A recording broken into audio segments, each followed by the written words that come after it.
ஜொலிக்கட்டும் இத்தமிழர் திருநாள். தி சென்னை சில்க்ஸின் இனிய பொங்கல் நல்வாழ்த்துக்கள்.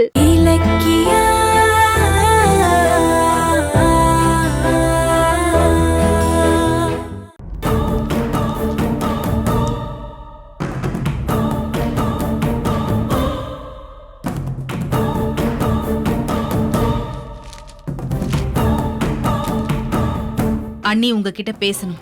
என்ன விஷயம் பைரவி? என் ரூமுக்கு வாங்க சொல்றேன்.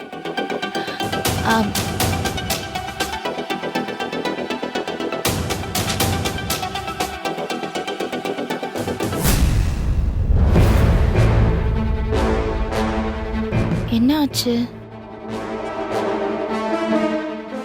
என்ன பைரவி, என்ன விஷயம்? அஞ்சலி இந்த குடும்பத்தோட வாரிசு சுமந்துட்டு இருக்கா.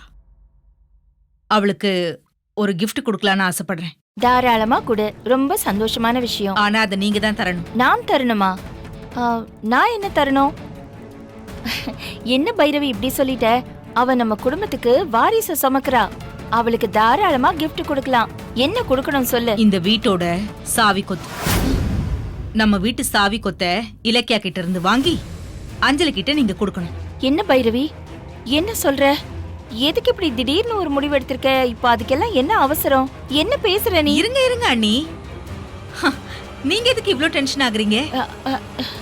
இப்போ நான் திடீர்னு முடிவெடுத்தது உங்களுக்கு பிரச்சனையா, இல்ல அஞ்சலி கிட்ட சாவி கொத்தையும் வீட்டு நிர்வாகத்தையும் கொடுக்கறதுல உங்களுக்கு பிரச்சனையா? ஏன் அஞ்சலி கிட்ட சாவி கொத்த கொடுக்க கூடாதா, இல்ல அவளுக்கு இந்த வீட்டு நிர்வாகம் பண்ற தகுதி தான் இல்லையா? தகுதி இருக்கான்னு பேசினா இலக்கியா தானே இந்த வீட்டோட மூத்த மருமக. அப்போ அவ கையில தானே சாவி கொத்தும் இந்த வீட்டோட நிர்வாகமும் இருக்கணும். ஆனா வீட்டுக்கு முதல் வாரிசை கொடுக்க போறது அஞ்சலி தானே. அப்போ அவ தகுதியானவ தானே. குழந்தை பெத்துக்கிறது தான் தகுதினா, அப்போ ரேவதி சொல்லும் போது நீ ஏன் அவளை சத்தம் போட்ட?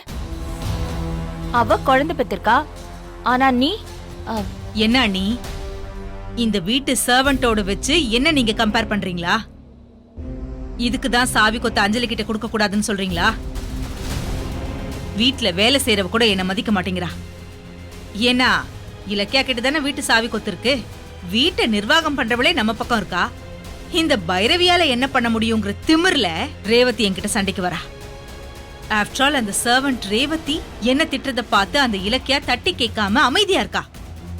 அவளை பேச விட்டு இவ வேடிக்கை பார்த்துட்டு இருக்கா. இலக்கியாவால கௌதமும் கெட்டு போறான். என்கிட்ட பாசமா இருந்தவன் ஒரு சர்வெண்ட்டுக்காக என்னையே எதிர்த்து பேசுறான். கௌதம் ஏன் புள்ளையா, இல்ல அந்த ரேவதி புள்ளையா? கௌதம் அவளை மதிக்கிற அளவுக்கு என்ன மதிக்கிறது இல்ல. இதுக்கெல்லாம் ஒரே காரணம் யார் தெரியுமா? இலக்கியா. அவகிட்ட இருக்கிற சாவி கொத்தும் வீட்டோட நிர்வாகமும். என்ன மதிக்காதவ கையில இந்த வீட்டு நிர்வாகம் இருக்கணுமா?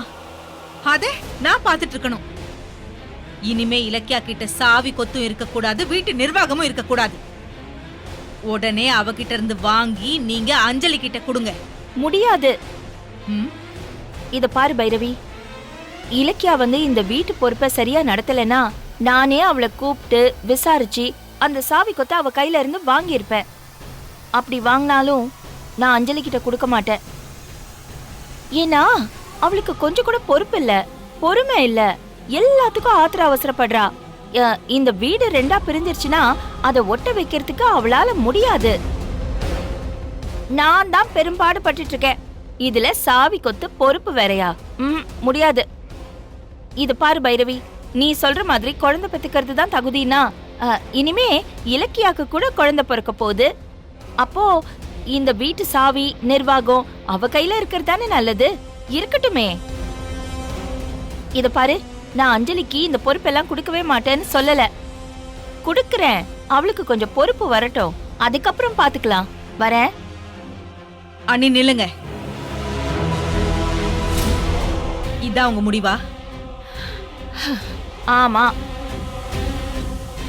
அப்போ ஏன் முடிவையும் கேட்டுட்டு போங்க. நாளைக்கு காலையில 8 மணிக்கு சாவி கொத்த அஞ்சலி கிட்ட தரீங்க. அப்படி தரல 8:10க்கு கௌதம் நீங்க பெத்த புள்ள இல்லைன்னு எல்லார்கிட்டையும் சொல்லிடுவேன்.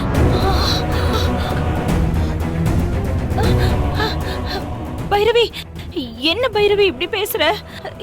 எதுக்கு எதை முடிச்சு போடுற? ஏன் இப்படி எல்லாம் பேசிட்டு இருக்க? ஆ? நான் நினைச்சது நடக்கணும். இல்ல நான் எந்த எல்லைக்கும் போவேன். கௌதம் உங்க புள்ள இல்ல, யாரும் இல்லாதவன், ஏதோ ஒரு ஆசிரமத்துல இருந்து தத்தெடுத்துட்டு வந்தவன்னு சொன்னா என்ன ஆகும்?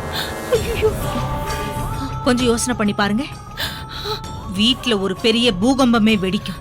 ஐயோ, அதுக்கப்புறம் கௌதம் உங்களோட இருப்பானா?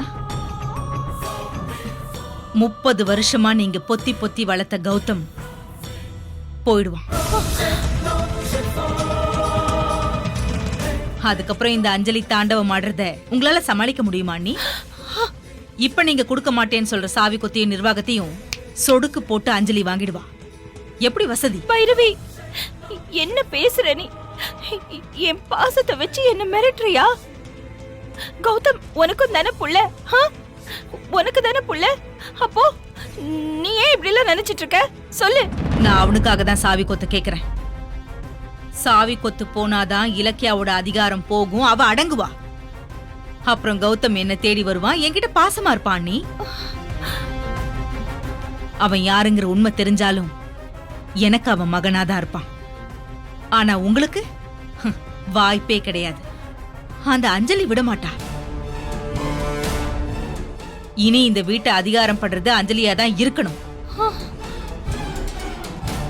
நான் சொன்ன மாதிரி காலையில 8 மணிக்கு எல்லாரையும் கூப்பிட்டு சாவி கொத்தையும் வீட்டு நிர்வாகத்தையும் இலக்கியா கிட்ட இருந்து நீங்களே வாங்கி தர மாதிரி அஞ்சலி கிட்ட தந்துருங்க. நாளைக்கு அஞ்சலி இடுப்புக்கு சாவி கொத்து வரல, உங்க மான மரியாதை தெருவுக்கு வந்துரும். Saregama TV shows Tamil subscribe பண்ணுங்க, லைக் பண்ணுங்க, ஷேர் பண்ணுங்க, கமெண்ட் பண்ணுங்க. தேங்க்யூ.